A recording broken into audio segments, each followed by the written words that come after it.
Hey folks, I thought I'd do a quick video response on this boot system that I more or less came up with as a means of handling the extreme colds of the northern winter with relative comfort while skiing.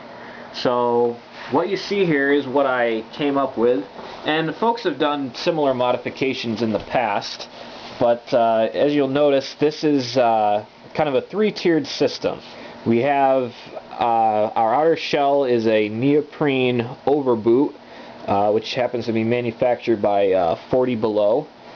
They came out with a new design recently, within the last year or two, that can accommodate bigger, bulkier ski boots. Now, that takes us into our middle layer here, which is a plastic-shelled Telemark ski boot.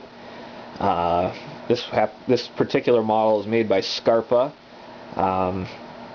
And the reason I went with Scarpa mainly is because, well, they're more widely available. You can get these in Garmont.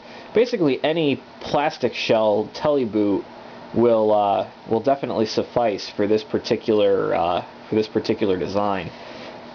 The interior layer, the liner of the ski boot, is also a Scarpa model. This is an Intuition liner. This is it's aftermarket. It's much lighter weight. When I tried this on in the store, I could not get over how much more lightweight these liners are in comparison to the stock liners. And what they are is they're a lot more hydrophobic. The foam is, at least. It's a lighter density. They don't absorb water as well, so that's why they're able to retain warmth quite a bit better. You have to take other things into consideration there, such as the possibility of using a Vapor VBL sock, Vapor Barrier Liner sock. I have yet to use one of those, but I do have one on the way. So that will that will give you some added protection. I have used these down to 30 below Fahrenheit so far for several hours of skiing, and I'll say that as a result, I started to notice right at the end of my trip that my feet were starting to get a little cold. They were starting to notice the cold, and I think that that's pretty impressive considering the fact that you're out for multiple hours in temperatures around 30 below Fahrenheit. And as I was saying, 20 below Fahrenheit and colder would be ideal for this setup. You can use it in warmer weather. You just have to keep in mind that you're gonna overheat your feet pretty darn fast. The only real modification that you need to do, which you can probably see, is you have to do an extensive gluing or shoe goo operation around the duckbill. In order for the binding to fit in, you have to cut this area out. The binding just is not wide enough to accommodate this area of neoprene being on there, so you have to use a extensive gluing job, and it's good to be pretty robust with it.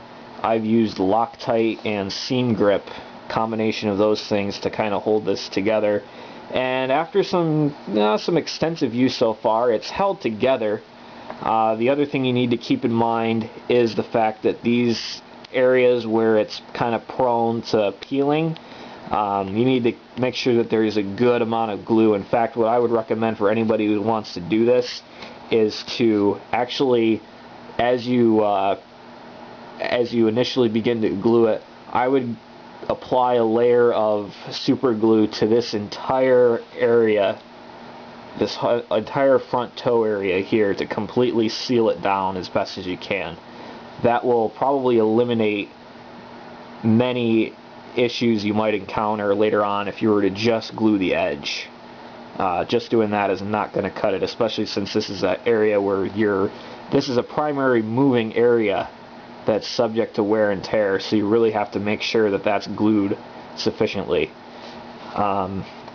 Other than that, they ski pretty well. All told, the weight for these, weighing these, it came out to about 4 pounds.